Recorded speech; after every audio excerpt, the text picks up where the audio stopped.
Hard to fathom, but this Tuesday will mark 4 years since Russia's invasion of Ukraine. With no clear end in sight, concerns are growing about the Kremlin's ambitions beyond Ukraine. Let's bring in Dan Hoffman, former CIA station chief and a Fox News contributor. Dan, in the early days and weeks of this war, nobody thought Ukraine would be able to withstand the big Russian bear, but they have done an amazing job of repulsing this invasion.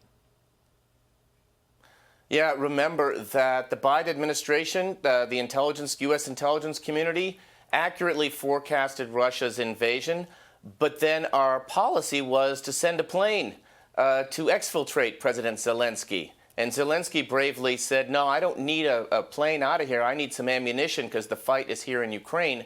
And you're right, those brave Ukrainians have fought and withstood tremendously ruthless Russian attacks and inflicted a serious amount of damage on Vladimir Putin's army, which has suffered over 1 million casualties. Yeah, I want to put up a map of where the situation stands right now, and it frankly hasn't changed a great deal since the invasion.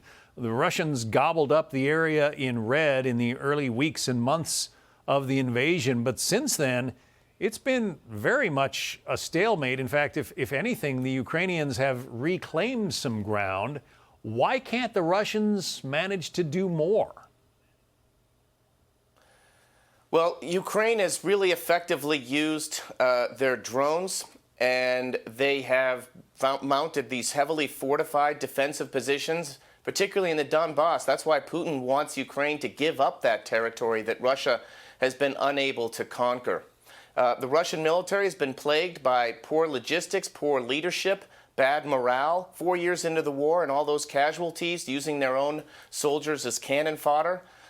This is what it's come to. Many say that this is the most destructive land war since World War II. It reminds me a bit of World War I, where my grandfather and his brother fought.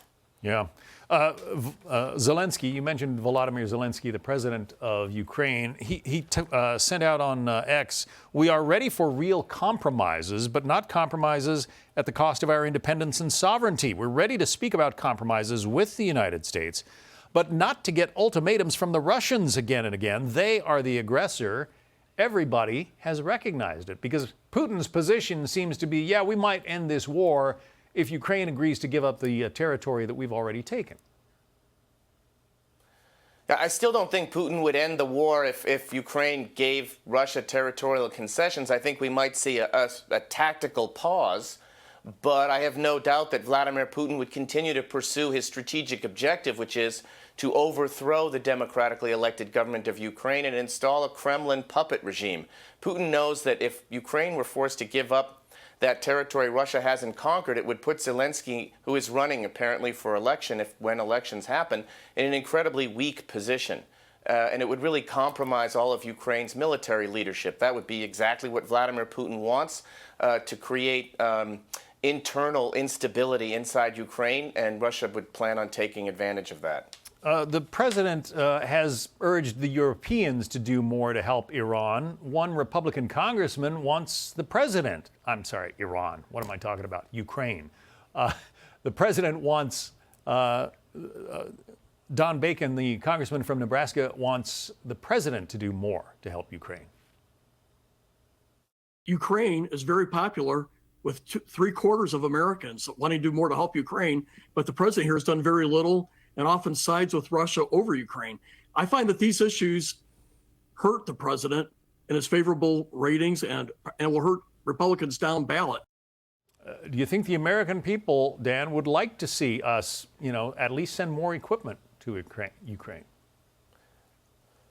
Well, the president's policy thus far has been to sell equipment to NATO and then have NATO members transfer that equipment to Ukraine. There are sanctions that the president could implement. There's a bill sitting on his desk that Lindsey Graham put forth, waiting for the president to sign. President Trump has tried to entice Russia with the prospect of bringing Russia out of the cold and into commercial relationships. But that hasn't worked. Just today, former UK Prime Minister Boris Johnson suggested that European NATO members dispatch troops to Ukraine. That might be a good idea, and perhaps Europe will say that they don't want to outsource these negotiations over territory on their continent to the United States, and maybe Europe will take the lead in the negotiations with Russia. And I think Putin would have to respond to that sort of a proposal if indeed Europe were to send troops there. So I would look for more discussions between the United States and Europe about the strategic and tactical way forward. Yeah, well, the Russian economy is teetering right now with all of the sanctions and with all of the rubles that they're throwing into their war machine, which isn't working very well. Dan Hoffman, it's good to talk to you, Dan. Thank you. You too, as always.